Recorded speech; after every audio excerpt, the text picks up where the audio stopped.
Hey, everybody. Welcome to the Random Redshirt podcast. I am one of the hosts, Zach, and the other host is Chris. What's up, buddy? Hello, my great friend Zach. I hope you are doing wonderful on this Sunday afternoon.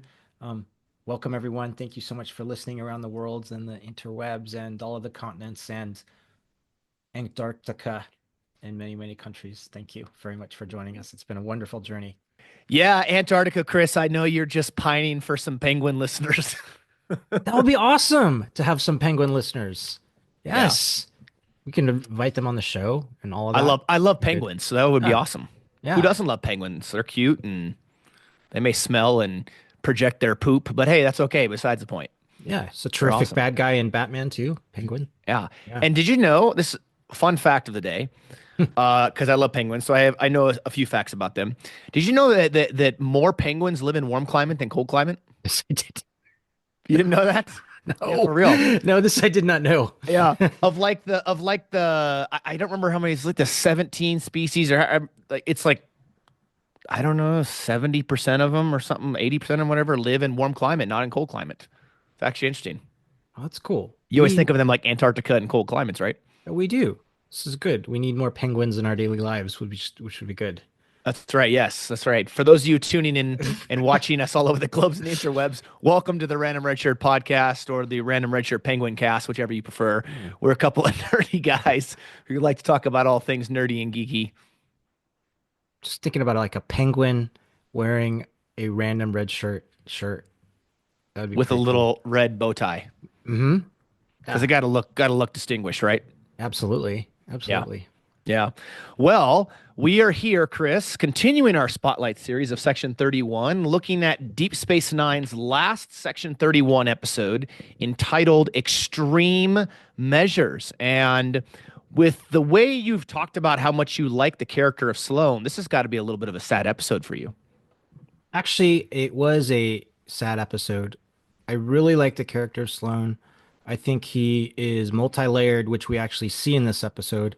I wish we actually had more episodes of Star Trek and Deep Space Nine where we could explore the character. Um, I think this could have been easily a 2 hour episode, but there's not enough time to do that, and they've got to do other stuff in their story arc of Yeah. DS9. They got But to beat the Dominions. yeah, they got to beat the Dominion. But there's Yep. enough here, I think, where you could just go into a very deep exploration of Section 31 of Sloan. But it's almost like they've got this jewel of an idea, but that was just like as an aside for Deep Space Nine, right? It was Yeah. just like, but you could just go, you could take this and just delve into it like so deeply and have it spin off its own series.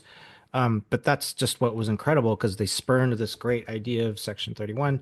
Um, but since you've got to continue the main arc of DS9, you only have so much time to explore certain things. So, Right. so there you go. Yeah. Um, Sloan. It was, I was, I was actually kind of sad that this was the last episode Sloan because he's really a great character. Yeah, he was. And it, I think it would have been fascinating if they would have brought Section 31 into Voyager. And I think a way in which they could have done that is have a character aboard Voyager, right, who's lost in the Delta Quadrant, who you don't find out until maybe late season two, season three. Maybe you've seen him in the background in random episodes and stuff like that. Hmm. Maybe like as you've progressed into the show for a couple seasons, all of a sudden there's an episode focused on this character, and you're like, well, what? This character I've only ever seen in the background. What's going on? And then you start to see somehow Section 31 having some technology in which he's able to communicate with Earth and Hmm. provide updates back to Section 31 about all these species and things going on. And then you just randomly throw some episodes in every maybe like one a season or something, and it could be a way you could have continued Section 31 and been like, oh, Voyager has a way to communicate, but they'll never know because Section 31 is so good at covering its tracks. And that would have been really fascinating. Yeah, it sure would have. It would have been really, really interesting. The title of this particular episode, Extreme Measures, Hmm. I had been thinking about that a while too. But there's a lot of different facets that go right into that theme of extreme measures. I mean, Section 31 is exploring the idea of genocide Mhm. for the founders, because we see that at the beginning of this episode, we see um, Odo as being, he's really really sick. He looks terrible. My gosh, he looks Yeah. terrible. Um, but Bashir is thinking, oh yeah, were they actually trying genocide like with the founders? And then so that's an extreme measure in itself. But you also have the actions by Bashir, which are pretty extreme. I mean, Bashir kind of goes against his good nature and captures and takes hostage Sloan, like from there to get what he wants. Um, and then you have Sloan doing his own like extreme measures, which is his ultimate extreme measure of like he essentially sacrifices his own life for his own beliefs on keeping the Federation like safe. So Yeah. And fascinating. protecting the Yeah. secrets of Section 31 too, right? Yeah, yeah. He Yeah, was. this is a very intriguing episode to me.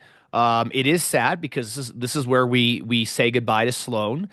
And as a Star Trek fan, if you were watching this series as it premiered in the 90s, and this episode, I believe, premiered in May of 99, so we're talking right at the Mm, end of the 1990s, and you're May of watching this 99. series as it premieres, you might think to yourself, okay, so Sloane's gone. I'm assuming, if memory serves me correctly, the advertisements for DS9 back then would have mentioned something about how there's only a couple of episodes left to Mm, see the grand finale and of the series and blah blah. So the series is winding down. Voyager is still running, but you're not sure when you may see Section 31 pop back up again. We know it's yeah. in Enterprise, right? And it's later in the Enterprise series, but you're not sure when you're going to see Section 31. You don't know if, well, hey, does this Section 31 story arc die with Sloan? Like, are we going to get any more? Where is this going? Right, right, exactly. Wow, that's interesting.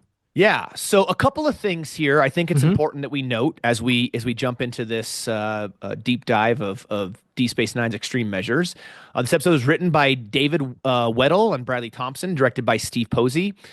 And this is season 7, episode 23. So, as we mentioned, this is very, very near the end of DS9. We're talking soon to be the climax of DS9, what you leave behind, all these things are getting ready to come about. We have a couple of episodes that take place before this episode that really feed into it, and that is Tacking into the Wind and When It Rains, which is really where the initial suspicion begins to build in Bashir's mind about potentially the possibility of Section 31 infecting Odo at some point, and he believes maybe a couple of years earlier, which you and I had discussed prior to recording this, that would have probably put this time frame around the episodes Homefront and Paradise Lost, that amazing two-part episode in season 4 of DS9, where he believes when Odo was getting a medical check, I think it was on Earth, Hmm. that would have made sense in given that time period. Yeah, it would have. So it totally makes sense that that would have been happening. Other thing I like about this episode, there's a lot going on in this episode, Mm-hmm. in terms of kind of background story, background action. But what I also appreciated about it, it doesn't make it too complicated.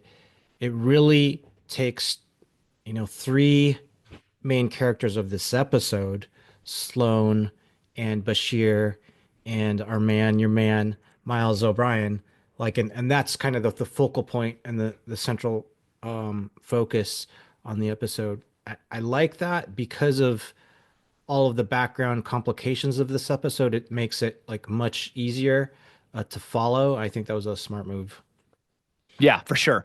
Now, as we jump into this, it's important to note that at this particular juncture, Gul Dukat, I believe, is gone. He has died, along with Kai Wynn in the fire Ah, caves with the Paw Wraiths. okay. We have the Cardassian, almost like Kardashian, the Hmm. Cardassian Liberation Front, led by Damar, right? Who Casey Biggs has mentioned many times, how awesome he thought it was to take this like second fiddle alcoholic Cardassian and turn him into the hero of the Cardassian Empire by Yeah. leading this liberation front to drive the Dominion out of Cardassian territory and to help win the war of the Alpha Quadrant. So there's all this stuff going on. Kira is wearing a Starfleet uniform. She's Colonel Kira in the Bajoran military, and her and Garrick are going to meet up with Damar to help this liberation front push the Dominion out and continue to fight back in the war. Yeah. So, like you said, a A lot. lot is going on in this for sure. A Yeah. lot going on. And it's nice that they spent the time to focus on this episode. They didn't have to do it this way, but they Right. spent the time on Section 31. They spent the time on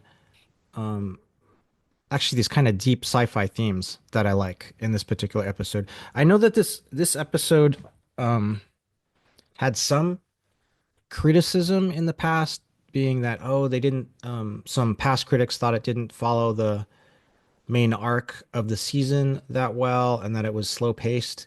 But I think on kind of a retrospective, this does a nice job standing on its own, exploring some like cool themes of friendship and kind of reality, like in Yeah. itself, and sacrifice. And so it's been a while. It's been a while since saw this episode, so I picked up on more themes, and appreciate it, like even on a deeper level. Yeah. I would agree with that as well. It's been a while since I've seen this episode. I know I've seen it many times, but it had been a while. And we'll get to some of those themes for sure. One of the themes that I love, and I'm assuming that this is also a theme you noticed, and it's one I really noticed up front, was the attention and focus that Bashir and O'Brien's friendship receives in this. There's a couple of really, kind of awe moments or cute moments Yeah, between O'Brien and Bashir, inside Sloane's mind, and then at the very end of the episode, you see the measures to which Bashir and O'Brien are willing to go to save a friend, and that is Odo. So yeah, there's a level of friendship slash love between obviously Odo and Kira at this point. But overall, that to me really encompasses the entire episode. This idea of friendship and the idea of going to the extreme to save a friend, right, and laying down your life for a friend and so forth. Because really, Bashir at one point was willing to sacrifice himself to get Odo's cure from Sloan, right? And so there's a lot of that in this, but the episode starts out with, like you said, Bashir treating a very sick Odo in the infirmary, and Odo, I think, as anybody would probably want who's in a situation where they're dying, would want to kind of have some type of idea as to when they might pass, some type of time frame, and that's exactly what Odo in this opening scene is requesting from Dr. Bashir. yeah. And I think Dr. Bashir says, I'm not really sure, but it could be like a couple weeks. Yeah. And he's asking like Bashir, or he's asking Odo if there's anything that he can do to make him comfortable. Um, and you have that nice scene between Odo and Kira that's shortly after, right? Like, hey, can I see Kira? And then so Kira and Odo really share this nice moment where they're kind of talking about their feelings for each other, which was great. It was a wonderful scene, and what I loved about Odo was Odo knew he was maybe coming across as a little bit selfish, but at the same time, he was being selfless because he brought up the fact that the very room he was in at the infirmary was the very room that referencing a previous episode where Vedic Bareil dies. Hmm. And that really affected Kira, as we know, moving forward in the series. And because she was in love with Vedic Bareil, she had definitely had feelings for him. And he didn't want her to have to see him pass away, let alone pass away in the same room that had a lot of emotion for Kira. And so to me, and he didn't want the last image of him that he had before he passed seeing pain in Kira's eyes. So I thought that was someone who I don't think was being selfish. I think that was someone who was really till his last moments looking out for his loved one, right? Looking out for Kira, not wanting to have to experience pain and everything, and having to see the man that she loves die. And because he also knew the importance of her role with the Cardassian Liberation Front, because she used to be a freedom fighter and she used to, fight Cardassians and everything, and she was needed to help Debar. Yeah, this really speaks to a lot of the character development that is throughout Deep Space Nine, Yes. which I can appreciate. Because there's only, it's a very short moment of time, um, respective to the length of the episode that we see Odo and Kira. But the things that Odo is professing to Kira is true to Odo's character, and then vice versa. What Kira is saying to Odo is really true to Kira's character. Like, because Kira, I think, says, "Hey, I'm really good at um not showing my feelings or not showing my emotions," and Odo has always been a very, Odo is a very private, like individual, and when he is in pain or when he is in suffering, like he doesn't want to, in his mind, like impose anyone else like to worry about his own pain or suffering. Yeah, So I think, very, very true to that kind of character and the personality of each of them in that short moment. I would And we, agree. yeah, and we've had like, 5 seasons kind of to develop this background like between them and to feel comfortable like about these characters. Um, which was great. That you said something like a few minutes ago, that I think is actually I didn't think about until now, but I think it's actually really important in this episode. And we were talking about the friendship between, um, Miles and Julian, and this theme of like loyalty. There is, um, Bashir's kind of loyalty to his own ideals. There's Miles' loyalty as a friend to Bashir and Bashir's loyalty to Miles. There is Sloane's loyalty to his ideology of what he believes is right for the Federation, right? And there's kind of Kira's loyalty to, kind of serving the cause and making sure that they win the war. But there is a big theme, I think, of loyalty in this episode too. Like particularly Sloane's loyalty to, him wanting to protect the Federation, and Miles's loyalty to Bashir, Yeah. that stand out to me. Yes, I 100% agree on Yeah. that. This episode definitely showcases all of that, right? And I think that you look at the overall story arc, especially later in the seasons in DS9, and the main storyline is the Dominion and the war against the Dominion, Hmm. right? And whether that is when they team up, when the Federation has to team up with the Klingons to fight them, the Federation is fighting the Cardassians and the Dominion, and then the Federation is trying to help the Cardassians liberate their home. I mean, there's so many interplay, and they get the Romulans involved in so many things, right? So it's a very complex war, very, very complex. And honestly, the Dominion War during DS9, which it bleeds over into Voyager, even though they're off in another quadrant, the Dominion War consumes the Alpha Quadrant. It's consuming because it is the Dominion are so just relentless over and over, and they keep pouring in, and then they take the station, and then they get booted out, and then they take the station back, and it's back and forth and back and forth. So this is a very complex war, Yeah. and it is draining a lot of resources across the major powers of the Alpha Quadrant. And so when we see that, we have to understand that in order to make it through all of this, these characters have to be just ruthlessly loyal to each other. Yeah. Because if they're not, they can't do it on their own, right? They have to be loyal and work together in order to help save the Alpha Quadrant. And I think that's you see that here. They realize the importance of this. Bashir knows that by going after the cure, he is saving his friend, but there is a risk, right? There's a risk that's, and Sloan brings up many times, is he can't risk the cure falling into the hands of the Dominion. Yeah, exactly. I mean, so Bashir is loyal to Odo, and he's crafting a plan, to find the cure if at all possible. And so this is what I find like really interesting about this episode. Um, Bashir's plan is a trap for Section 31 Yep. that is based on several layers of lies, right? So you have Section 31 itself, but in a way, what Bashir is crafting with Miles is an operation that is worthy of a Section 31 operation. And they bring their idea to Cisco.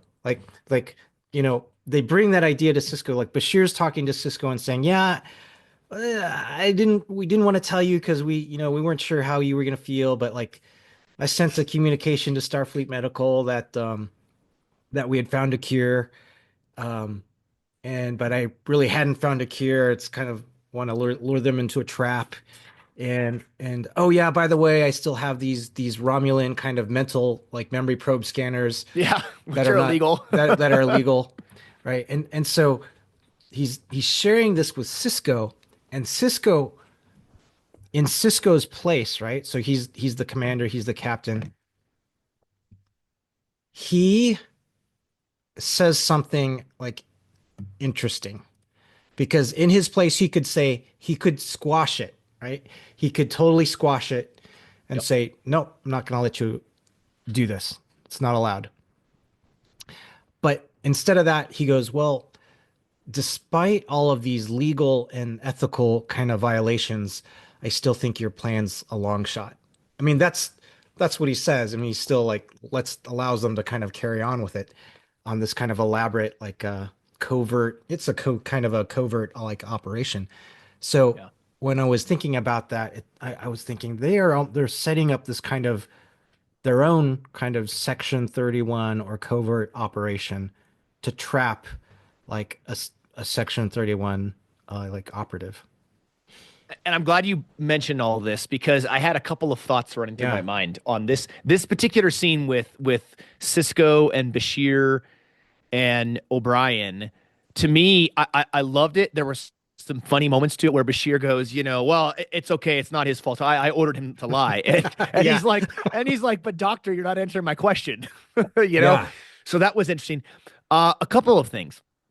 So had Cisco squashed the whole thing and said, "No, I'm ordering you to just end your plan. Like this is not right." Blah blah. Would that not have been hypocritical, given the fact that what he did in A Pale Moonlight with the Romulans and lying and everything else, and then Garrick basically blowing up the Romulan ship, and even though Cisco that wasn't part of the plan, but I guess Garrick was trying to, be an Obsidian Order agent again and so forth. That to me, that would have been very hypocritical because Cisco did some significant lying and cheating and all sorts of stuff to bring the Romulans into the war, and then deleted his log. Um, and then on top of that, we also have to understand that if Cisco didn't let them go through with their plan, which is Hmm. at the end of the day, this whole thing is to save Oda's life, right? Yeah. It would be contrary to everything we've seen Cisco do in DS9 when it comes to Odo. Cisco has been fiercely loyal to Odo, Yeah. fiercely loyal. And that episode that I believe they are, you know, referencing the two-parter Paradise Lost and Homefront, which I absolutely love from season 4. Cisco was again fiercely loyal to Odo because they didn't like the idea of having a changeling on Earth. And there's many instances throughout DS9 where Odo has had to prove the fact that he's not spying, he's not working for the Dominion, he's not a secret agent for them, he's not whatever, Hmm. right? And Cisco has always come to Odo's defense. So why would Cisco stop Bashir and O'Brien from saving his life if that wasn't the case? So I Yeah. think Cisco knew what they were doing in the sense that they were trying to find the cure to save Odo's life. He wasn't going to stop them. And if he did, it would have been completely contrary and would have been very upsetting to the quote unquote canon and storytelling of DS9. Yeah. It's absolutely right because they've already started to go down that path, right? So Yeah. so in a way, yeah, Cisco's already kind of he's already compromised some of his values for what he considers the greater good and getting the Romulans into the conflict so that the quadrant can survive so that they can keep going. And so this is just kind of is a continuation like of that, right? So they're not going to go backwards. They've got to keep going down this line. There is later on in this episode, this is when they're in Sloane's mind, and Bashir and Miles O'Brien go into the wardroom and they meet Sloane's family, and you meet this version of Sloane that um, is maybe the lighter kind of lighter side version of Sloane. This one that is optimistic and um, sees the good in people. But he says something that was interesting, and he says it to Bashir and Miles, and he says, you know, he thanks them, and he said, "Hey, you've made me realize that there's some differences between ideologies and the goodness and kindness of our actions." And he says, "It's our actions, not our beliefs, that define like who we are." So this is the good version of Sloane that says that to Bashir and O'Brien, and then shortly after, I think he's shot by this other version of Yeah. himself. Like he destroys his own he is destroying that part within himself, like if you think of it as a metaphor, right? Because it's this one version of himself that is maybe pragmatic or cynical, destroying another version of himself that's kind of has that naive optimism. So was fascinating. And um you know, it's our actions, not our beliefs, that define who we are. We've got in this episode, we have like Bashir doing these kind of actions that are, uh, you know, they're the actions themselves are questionable, but they're for like they're to save Odo's life. So that's the ultimate means. And then you have Cisco kind of condoning it for the most part, Yeah. saying, "Yeah, go ahead." So Do you remember? that was interesting. Yeah, go ahead. Yeah. Do you remember the episode of TNG where Picard, I believe he's visited by his old one of his old professors from school, and it's this whole archaeological thing. And you remember he finds that alien thing. I don't remember what it was called, and he opens it up, and inside they're the little versions, and it's kind of like one of those little Russian dolls, Mm, right? And he mentions about how inside that creature, or that sculpture, there are all these little faces, and he kind of relates it back to how all of us have many, you mm, know, many yeah. faces or many things inside of us. In this particular episode, the version of Sloane that we see in the wardroom and the conference room, to me, is the real Sloane Yeah. pre Section 31, and the one that shoots him is the what he turned into after he became a part of Section 31, Yeah, I right? agree. So they're meeting what I believe would be the real Sloane in there with his wife and things like that. And he's much more willing to give up the thing because he's not driven by Section 31 values and principles. Well, I don't know. I don't know if I'd say Section 31 has values. They have a mission. Yeah. I don't know if values is the right word, because I would say if they did, they constantly destroy them all the time. But you have these two different faces of Sloane, and they meet both of them. And the one that they meet, I also feel like, is an aspect of Sloane's character that is showing remorse and regret Yeah. because he mentions that in a speech, right? Like this is he regrets and feels bad for the way he's treated people, or way he's, you know, ignored them, or put them at a distance and so forth. And obviously, I'm butchering what he actually says, but I kind of feel like that also is a part of Sloane inside his mind, where he feels regret and sorrow for the way in which he has become. And the other one comes in, is like, yeah, nope, and then shoots him, and that's the end of that. I completely agree. That was great. A great point. Really well said. You know, and pulling on that idea a little bit, if we were to think about Sloan like as an individual, as a person, and to think about Section 31, it's like you think about, yeah, this is Sloan who he was as a man at the beginning, right? And then all then his career in Section 31, and being part of Section 31 transformed him into this individual that he was, um, at the end. Yeah. Um, but it's fascinating to think about how did that transformation like occur? What all happened to him while he was in Section 31 that transformed him like as a man into that. And so when you think about like Section 31 as an institution, or what I would like to see like in a Section 31 like movie or an exploration of Section 31, it's like, oh, how do you take you get these people that are really good at what they do. They're great at what they do. They've got like intense loyalty to the Federation, to protecting it, right? And then all of a sudden, well, not all of a sudden, but there's a transformation um, as they go through and as they're working through Section 31 to someone that is like Sloan. That is, in a way, Sloan's kind of vilified by everyone else in Starfleet, thinking like, oh my gosh, like how can there be someone like Sloan working for Section 31? We need to capture and get rid of him because he's just against all of our values. But from his own perspective, from Sloan's perspective, he's trying to protect the Federation. So that kind of transformation, I'd love to see that in a Section 31 movie or Section 31 series.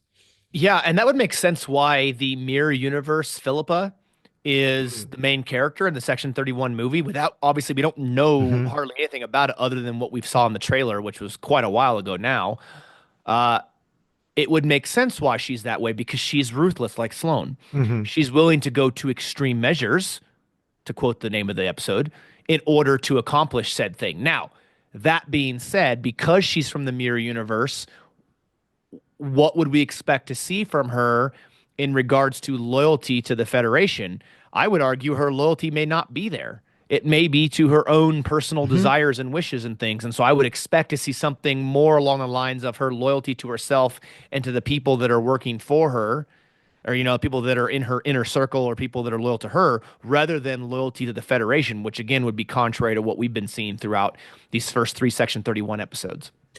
Yes, that is a great point. Exactly. Because and like contrasting that Philippa with Sloane, when Sloane is captured and then he's in the lab with Bashir and Miles and he's trapped down in there, right? And then Bashir's Mhm. telling Sloane his plans, essentially, hey, I'm going to extract all these memories for you, from you, so that we can find the cure.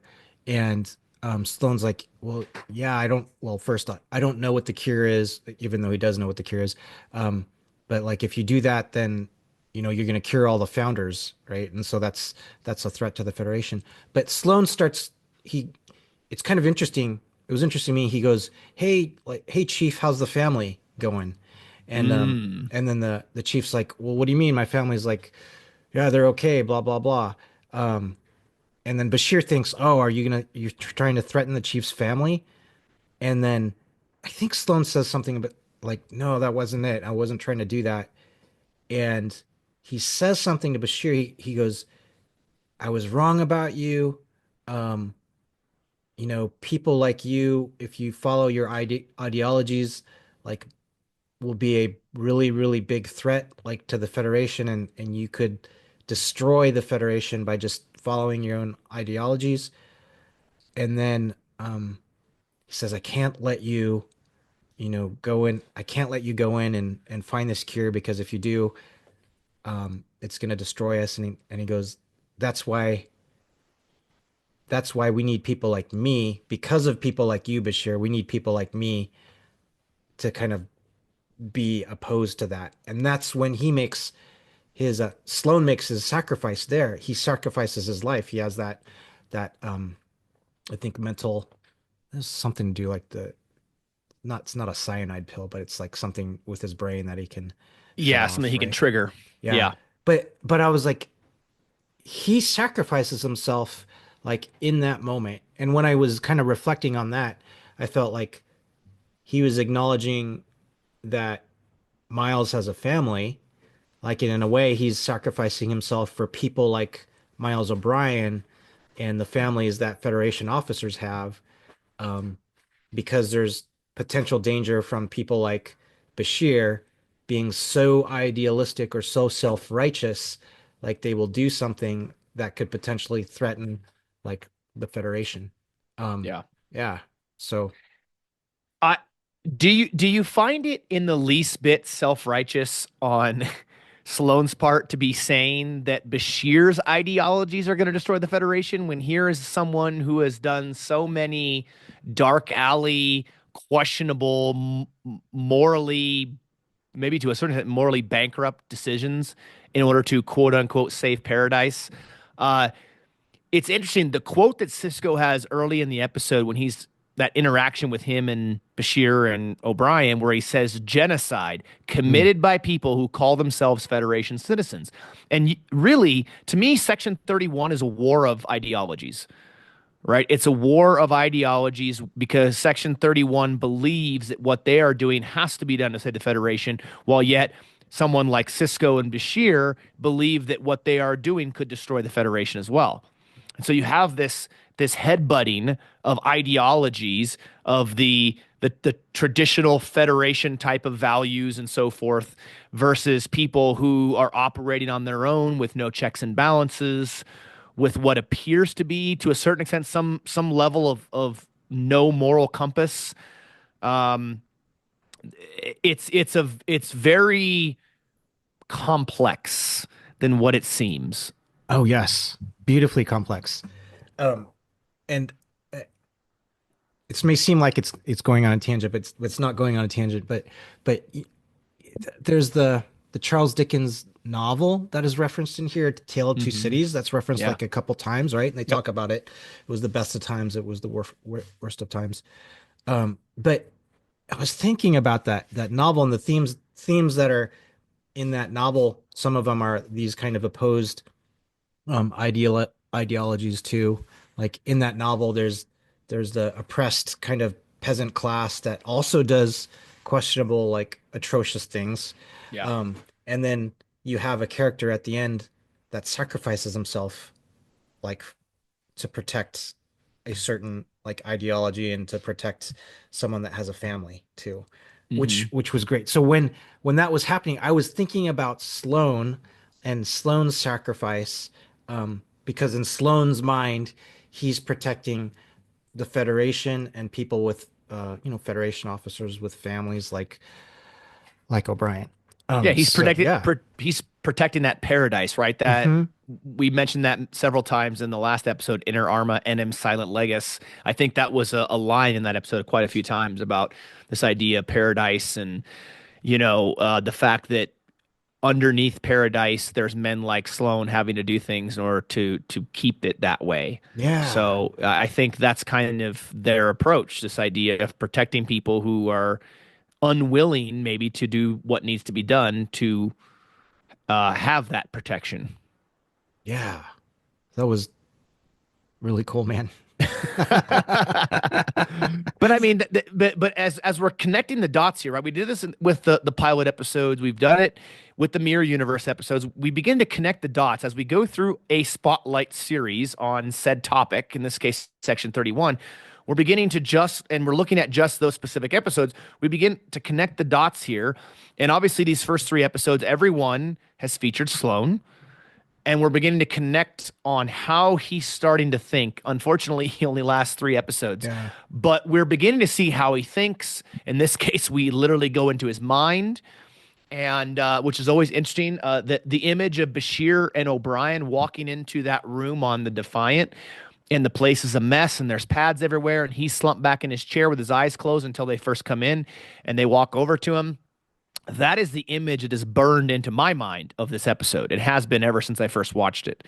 It's a critical moment because Bashir is given the chance to potentially bring down Section 31, to do arguably the thing that maybe he wants to do but can't, and he has to make a choice. Does he bring down Section 31 and potentially die doing it? Or does he save his friend and get out? Obviously, he chooses saving his friend. But all the stuff was there, including the former president, Jara Inyos, who was also the president in Homefront Paradise Lost, season 4 of DS9 at the time. There's all of these things and opportunities that Bashir has, but he chooses his friendship with Odo over those. That's not something Sloane would have done. No.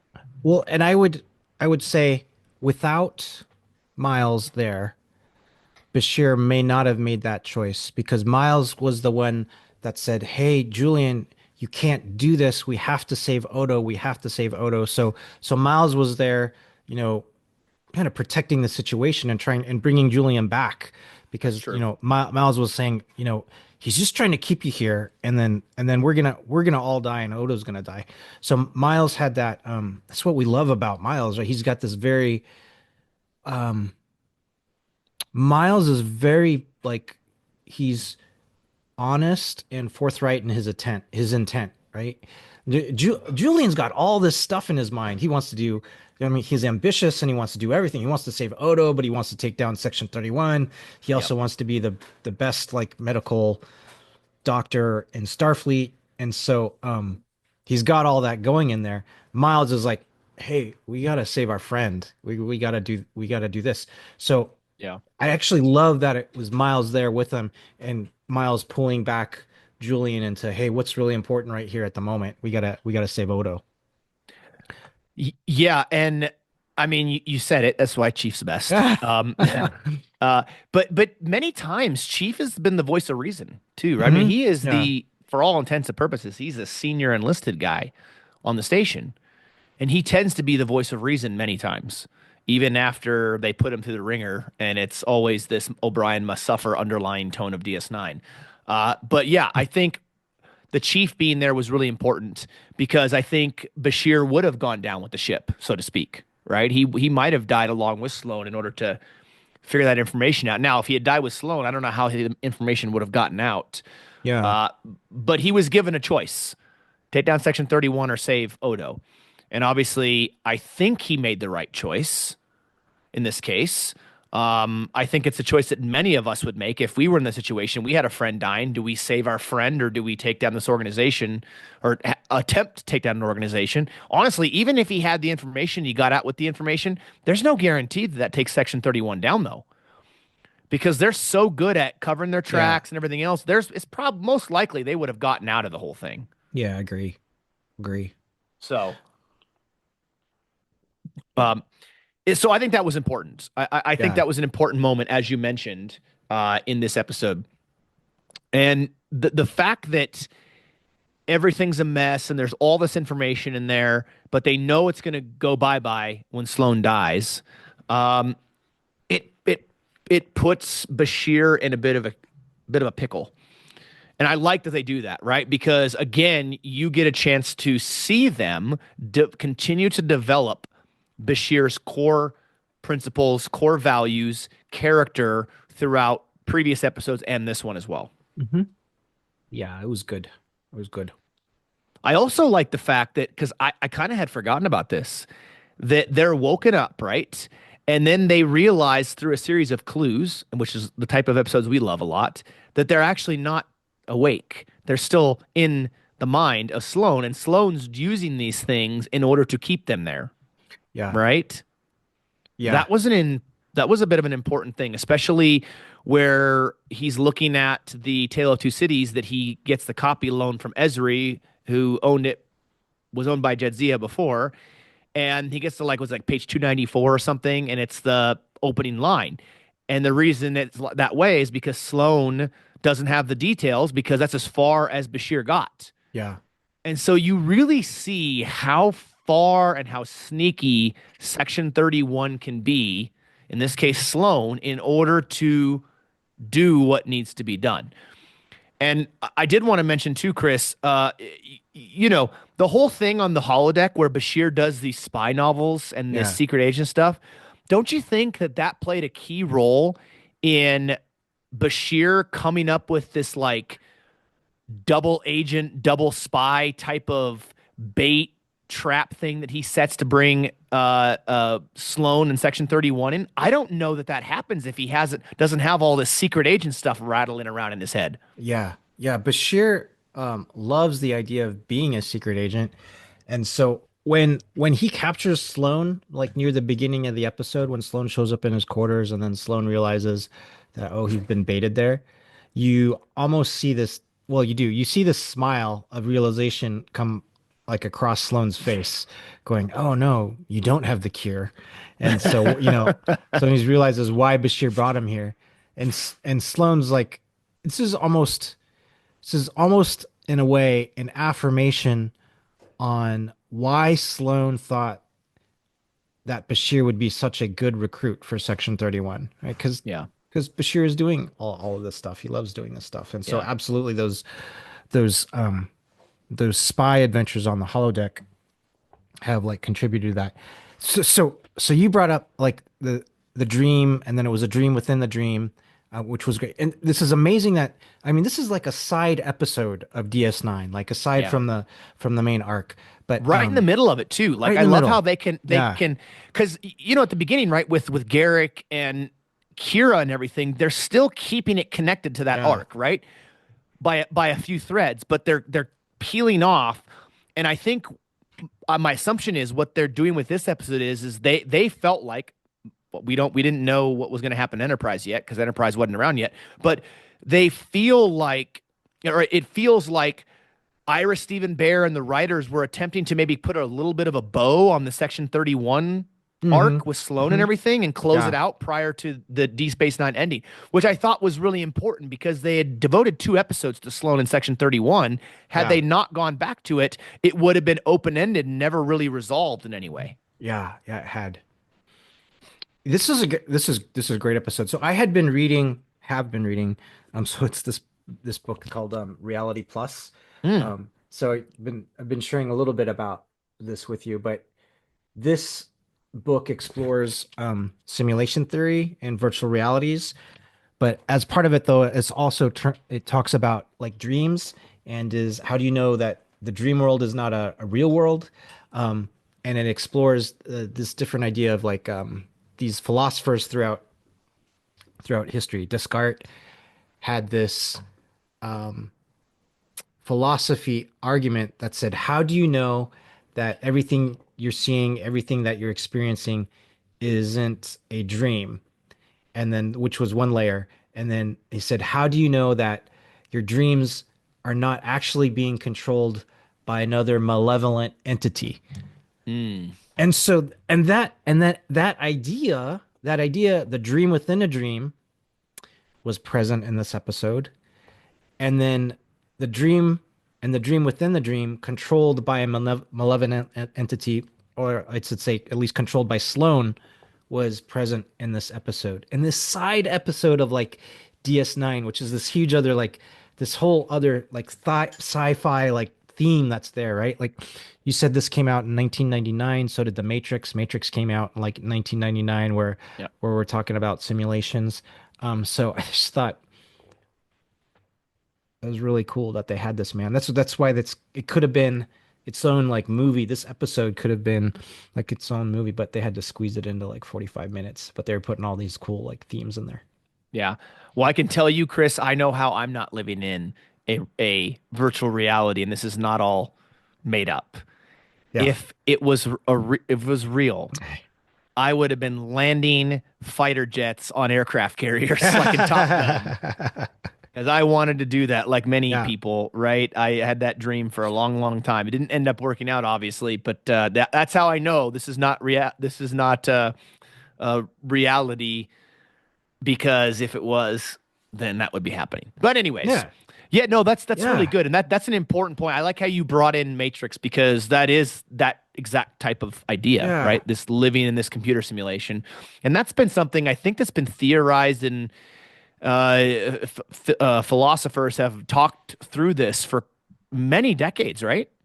Yeah. And that actually the book Reality Plus talks about this hypothesis of living in a simulation, and can we disprove that we're living in a simulation, or can we not disprove that we're in a simulation? So there's a complete like exploration of that, which is wonderful and like and fascinating to read. Yeah, And the fascinating. yeah, it is. It's cool. I, I do think there's one, well, there's many things, but Yeah. another thing in here that it's important to note is that when Bashir and O'Brien, they put on this, techno babble machine that Hmm. O'Brien hooks up and they use it to go inside Sloane's mind, and it allows their brains to process imagery in order to be able to understand where they're at, and they didn't know what they were going to see, and immediately they're transported in their minds, anyways, into Sloane's mind onto a turbo lift on D Space Nine. And there's that scene where it's like, well, is it Yeah. going up? Is it stopped? Okay, we're okay. Then it falls and it stops, and they get off, and they're Sloan, right, in a Yeah. corridor, and they're on D Space Nine, and then they transition to the Defiant, and that's where Um, they get to this airless, like, restricted area of Sloane's brain, clearly, because another Section 31 agent stops them and shoots them both. And then that scene that they have together on the yeah. floor there before the white light shows up was just Yeah. wonderful. How O'Brien's telling him, Bashir, that Keiko thinks that he likes Bashir more than his own wife, and he's like, "I love my wife, like I love my wife dearly." And then they finally reach the conclusion at the end of the episode, like, "Yeah, maybe I do like you more than I like," Yeah. because they spent all this time together, they work together, they're on the holodecks together. I mean, it really is a wonderful, wonderful friendship Yeah, between it Bashir is. and O'Brien, and it's amazing how it starts because in the beginning of DS9. O'Brien can't stand Bashir. A lot of the main characters can't. They think he's too chatty, he's annoying, he's pretentious, he's cocky, arrogant, all these things, right? Like O'Brien cannot stand Bashir. And the fact that they develop these two characters the way they do with the friendship that they do, I truly believe, and this is not just because DS9 is my favorite series. If this friendship were on any other series, I would still think that it was one of the best friendships in the Star Trek franchise. It just has made for some amazing scenes and amazing episodes throughout the series. Yeah, I agree. I love that they were able to weave that in to this episode, and just that scene where they've both been shot and it's Miles and Bashir just sitting on the floor talking about like like their relationships. Yeah. Bashir's talking about, oh no, he loves Ezri. Miles is talking about how he loves Keiko, but they both like each other more. Yeah. Was And perfect. and Yeah. really, like, I think some of it is they're maybe confessing some of this because they think they're on the verge of death, right? They think they're Yeah. gonna die. And that white light shows up and they think that's the afterlife of some kind. And it's just awesome seeing them sort of continuing to begin to reveal their friendship. There's an episode earlier in D Space Nine where they beam down to this planet, Bashir and O'Brien, and it's a war torn planet. It's not what they were expecting it to be, and they've been deceived, but they can't communicate with the ship, uh, with the runabout to get out of there. And they're in there trying to survive, and the chief gets real sick. He gets real sick Mm. with a disease. I believe they think it's incurable, and he's going to die and everything. And that's kind of when I think the friendship changes. And then I think at the end of the episode, after O'Brien's healthy and stuff, there's some mention. I believe it's been a while since I've watched it, but this idea of growing closer because of what they've been through, Yeah. and you begin to see that relationship evolve. And now that we're three-ish episodes from the end of the series, you're seeing that friendship kind of coming to, I want to say, ahead, but you're really starting to see the level and depth of the friendship between these two. Yeah. Yeah. You're seeing how far it's come and how far it's developed. Yep, Yeah, it's been great. exactly.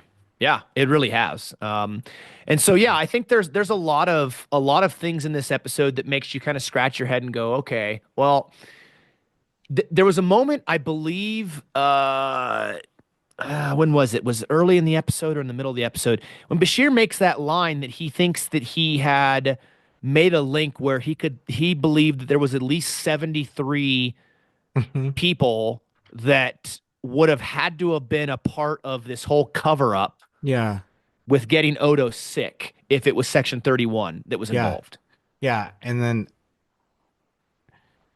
Miles says, "Oh, for a moment there, I thought you were going to say like 70,000 Yeah, people." yeah, yeah, yeah. Yeah.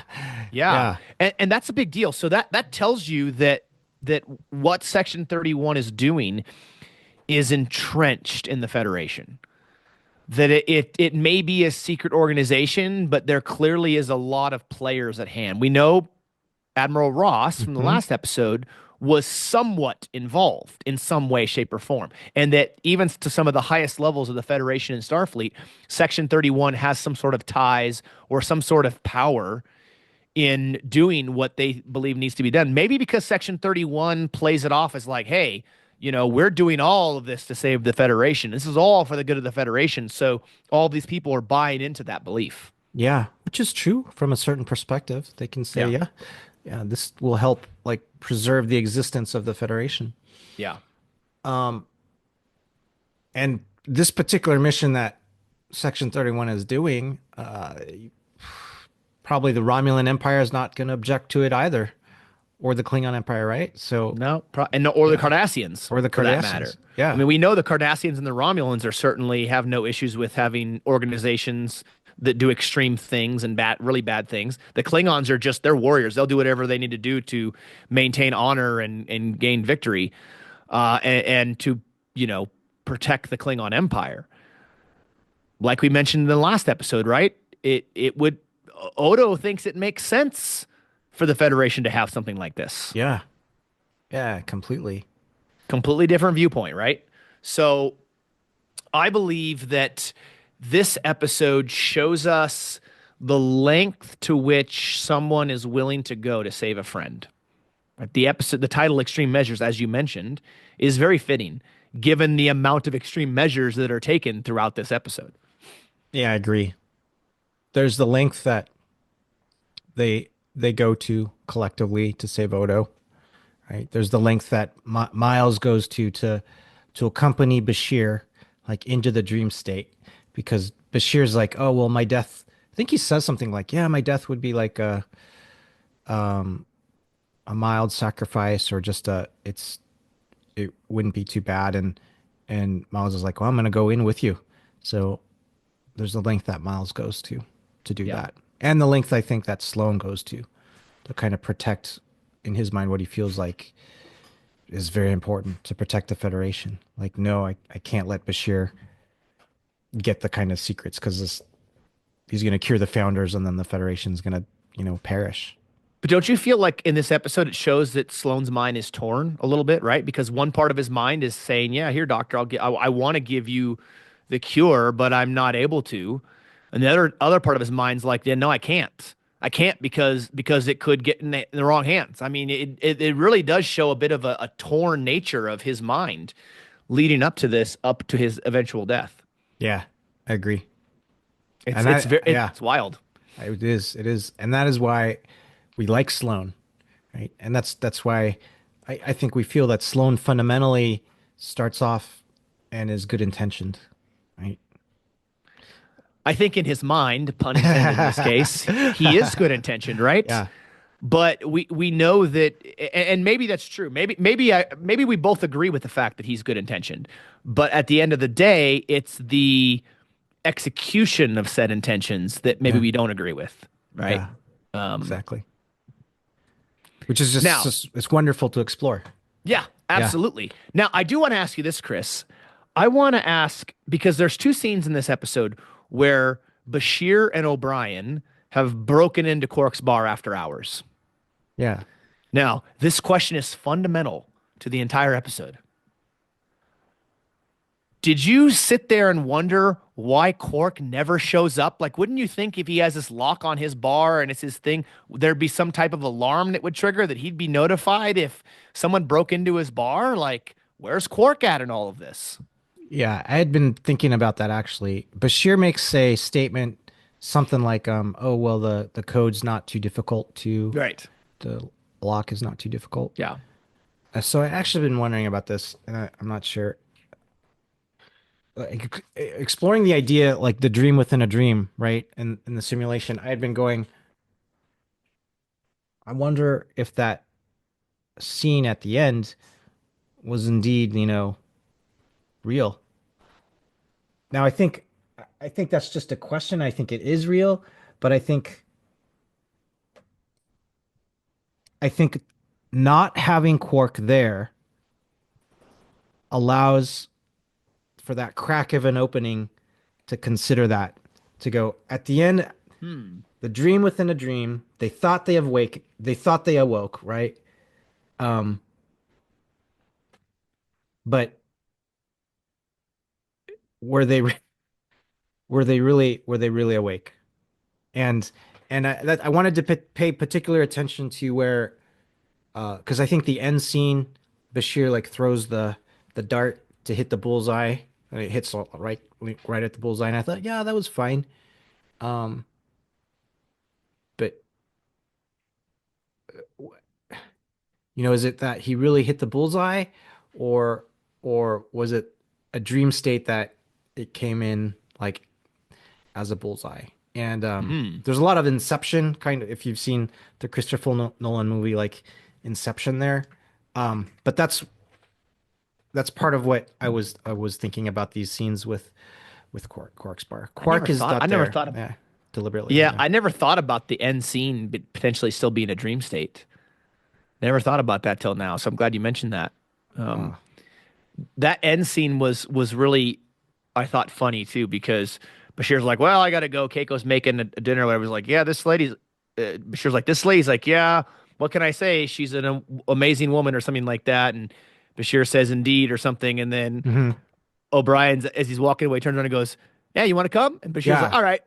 which was nice. Yeah, really nice, right? Yeah. Yeah, yeah. I mean, that's just it's their friendship. They have fought in the skies over England Hmm. in World War II aircraft, and they have defended the Alamo and all these things together on the holodeck and fought in battle and all of these things. So it was a very fitting ending to the episode, Yeah.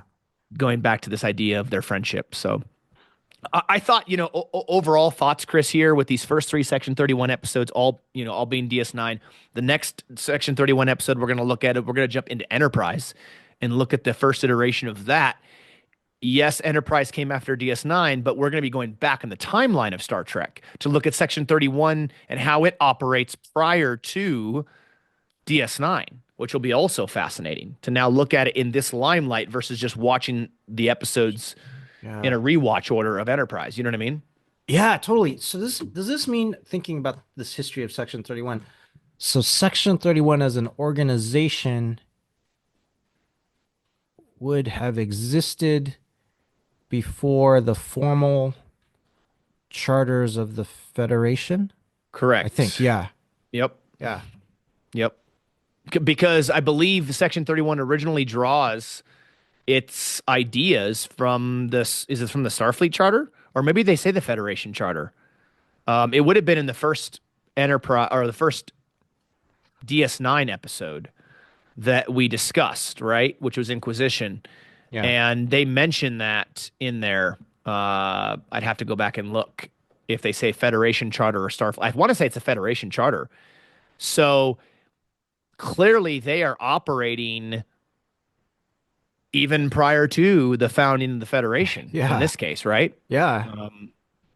Because I want to say it was the Federation Charter that they mentioned. Oh no, I'm wrong. I'm looking up right now. The organization claimed to be sanctioned by the original Starfleet Charter, Article 14, Section 31. Well, Starfleet. that Okay. jives because Starfleet was around before the Federation was formed. Because the Yeah. Federation is the United Federation of Planets. Starfleet is Earth's, not quite military, but kind of military Yeah. outfit. Okay. So that would make That makes sense. sense. Yeah, yeah, and it wouldn't break canon in that case. So yeah, this was a great episode. This Yeah. to me was fascinating because we once again we get to literally dive into the mind of Sloan, Yeah. and we get to see how O'Brien and Bashir's friendship plays out in an extreme situation, which is on the doorstep of death Yeah. inside somebody's mind, and when they're faced with a decision of whether to save a friend or potentially bring down what some would argue is a malicious organization that violates the very principles and values that the Federation's founded upon. Yeah. This was real. I liked it. I liked it a lot. Like I said earlier, it would have been great to have more episodes with Sloane, Yeah. actually. And I think there's a tremendous amount of backstory that you could do with Sloane as a character. I agree. Yeah. Obviously, this idea came about late into the series. In fact, the first episode's in season 6, right? So Yeah. how much more could we have gotten had this come into play in like season three, season four, especially that middle season four, as I've mentioned several times already in this episode with Homefront and Paradise Lost, and this whole idea of the changelings have now reached Earth and have penetrated Earth without ever being found out, and how that completely changes the way in which the Federation and Starfleet are approaching how they protect their assets, right? How they protect their homeworlds and so forth. And so that could have been real fascinating to see Section 31 episodes on Earth and around the Federation and Starfleet and on ships and so forth throughout this whole ordeal. Yeah, it would have been. But it would have been very hard to weave into any more than what they did, and I can understand that. They already have a lot that's been introduced and that's going on right now, right? They've got the Breen are in play, the Yeah. changelings, the founders, the Cardassians, the Romulans, the Klingons. There's a lot in there. Yeah. So And and Jem'Hadar, yeah. yeah. Yeah. And the Breen are an important thing. I'm glad you mentioned the Breen are an important thing to remember because the Breen were big players in this. They Yeah. were a big part of the Cardassian Dominion alliance, and they brought a very fine armament of weapons and technology to help assist the Dominion in this war. So Hmm. I'm glad you brought that in because there was mention earlier in this episode about when O'Brien said something about some Breen dampening Yeah. field or Breen dampening weapon or something along those lines. He mentions early on Breen energy dampening weapon that they were able to get and take out. So the Breen played a big role in this, and there was not a lot known about the Breen. The Breen were I want to say were the Breen in TNG or was it DS9 that introduces the Breen? I I I want to want say it was DS9. Yeah, I feel it was DS9. And I mean, it Um, was kind of these Marines are like they like cold weather, I believe, and they had the big like helmets that they had to yep. wear all the time to survive. At least like in um uh, typical like humanoid like atmospheric conditions. Yeah. Yeah, not much is known about them. We don't know what they look like and everything. It's another one of those cool like mysterious species that we don't know Yeah. much about, right? Which is neat. Um, we would be remiss if we did not mention that at the time of this recording, yesterday, Saturday, April 5th, was First Contact Day, and I forgot to wish you that. So happy First Contact Day a day late, Chris. Happy first contact to you as well, Zach. Yep. Yeah, excellent. So we're Excellent. 2025. It's April of 2063. So what is that? 48 years from Yeah. we're 48 years out from the Vulcans. Will we see that in our lifetime, Chris? Will we be around? Yeah, because we're getting younger, remember? We are. Oh Yeah. yeah, that's right. That's Yeah. right. I keep We telling are. myself that. My body tells me the opposite. That's besides the point. But anyway, so yes, happy a couple days late at the time that this episode actually premieres, or if you're watching this after the fact of after it premiering, happy First Contact Day. We hope that you had a great day. We got a chance to watch some Star Trek and enjoy the day. Star Trek. Star Trek has its Star Trek Day in September for the date of the premiere of TOS, and it has First Contact Day. Star Wars has May the 4th and the Revenge of the 5th and everything. So we hope that your First Contact Day was a memorable one, and whether you were visited by aliens or not, it's a whole nother story. We won't ask you those questions because you might end up in the news if that's the case. But yeah, 48 years and Indeed. counting, Chris. Yeah. If we're only getting younger, then that means that we will be around when the Vulcans land. It'll be a good day. Yeah. Yeah. Well, maybe. Maybe a good day. We'll see. We're gonna have to make our way out to Bozeman, Montana, then. Yeah. But yeah. So, well, all right, Chris. So we finished up the Deep Space Nine, Section 31 episodes, and now we're gonna be jumping into Enterprise, which will be a blast because I know we're both big fans of that series. Yeah, that'll be really cool to see. I think it was Malcolm was the character that was primarily involved in meeting the Section 31 operatives, so we'll Yep. see how that goes. I haven't seen that one in a while, so it's gonna be cool to refresh. Yeah, and unlike Bashir, I don't remember Malcolm Reed pushing back on being recruited by Section 31. I think he kind of just went in for it. I could see it. It's totally up Malcolm's like alley. Yeah. Malcolm be like, "Yep, Why didn't you call me sooner? Yeah, yeah, Yeah, right. Exactly, yeah, exactly, exactly. He would make for a good agent for sure. But yeah. anyways, well, thank you everybody as always so much for watching and listening to us all over the globe and the interwebs. We very much appreciate it. Be sure to go on Facebook, Instagram, Threads, YouTube, your favorite podcast platform to find us on all those socials. You can follow us there, like, subscribe, add favorite, whatever the button and term is for that particular social media platform that you're finding us on. We hope you have enjoyed this episode and many others, and we look forward to continuing our discussions about Section 31 in our current Spotlight series. We I'll mention this. We don't know when yet, but I know Chris, you and I briefly talked about another potential sci-fi series that we have not discussed on the podcast about maybe bringing that onto the show here in the near future to discuss the franchise and as we get ready for a new streaming show coming out. Indeed, Aliens. Yes, that'll be fun to discuss. Aliens has such um, kind of a wide spectrum of different things in their franchise. You have, I mean, the Alien movies. There's Yeah. the Alien video games, Alien comic books, and it looks like there's the Alien TV series coming Yeah, out right Alien now Earth. on Alien Earth on Yep. Hulu, right? So that'll be fascinating to watch and see where it goes. And you and I think we've got some strong opinions on aliens, and maybe like, and then we're both confused too. We're like, don't know what's happening. We don't know what's That's going not on. common Yeah. uncommon, Chris. I'm always confused. This is what Oh, happens when you're late yeah. to the party. Oh, I guess so. Yeah, yeah. Oh, but I was thinking a little bit of a sidebar here on aliens. But I know like we were confused, and I was thinking about aliens, and I was thinking about Terminator. And Mm, then how Terminator, they really did a lot of world building with Terminator, which was like great. I mean, yeah. the first Terminator movie was like really self-contained and just kind of a chase movie, but after that, they really did world building, which was great. Um, and I think both you and I are wondering, have they done that sense of world building in Aliens? Yeah. Be kind of interesting to explore. Do you think the Terminator? Because I firmly believe that Terminator, the first one, did an amazing job world building in one movie so Hmm. quickly, Hmm. right? They Yeah. really built the foundation of where how things got to the way it did so well and so quickly in one movie that Terminator 2 didn't have to do a lot to build off of that, Hmm. right? And you're right with Alien, we definitely have some strong thoughts on the idea of world building and storytelling and character development and all of these things. Is the Alien franchise just a sci-fi horror like alien eats humans destroy aliens, we move on to the next movie kind of deal, or is there more to it than that? And Yeah. we look forward to discussing that with you in a future episode, hopefully coming soon, because I think we do have a lot of thoughts on that We franchise. do. We do. It is a very niche thing when I'm thinking through Aliens. It Yeah. is, because if you think about it, Chris, I mean, there is obviously some sci-fi horror crossover. We've mentioned that Yeah. in our Halloween episode series and stuff we've talked about. Obviously, one of the ones that's the most gruesome, hard to watch is Event Horizon, right? Yeah.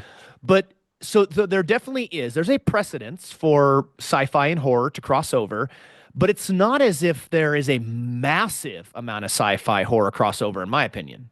Yeah. It'll be interesting. It will be interesting. It will be. Looking forward to watching. I got to catch up on the alien stuff. Yeah, I got to finish Alien Romulus, and I need to watch Prometheus. I never watched that, and then we'll have to watch Alien Earth and talk about that on the show here, and give our thoughts because that should to me that's somewhat of a more unique take on the Alien franchise that they haven't done, which is this idea of the aliens coming to Earth. It's Mm. always been way off on some distant rando rogue planet that's being terraformed or some space station, but it's never near Earth. And so how do they handle that? And in the form of a series, as we talked about on the phone, I think we're hoping that because it's a series and not a movie, that they take the time to do some storytelling and some Mhm. character development, which is stuff we haven't gotten a ton of. Mhm. Yeah. So we'll see. We'll We see. shall see, my friend. Yeah. We look Yeah. forward to bringing that to you. We look forward to bringing Strange New World Season 3 to you. It's going to be awesome. We got a lot to discuss. Our current Spotlight series, future Spotlight series. It's going to be a lot of fun and a blast coming up this summer and fall. Yeah. Looking forward to it. Yeah. All right. Well, thank you, everybody, as always, so much. We look forward to chatting with you on the next episode, and we'll catch you right here on the Random Redshirt podcast.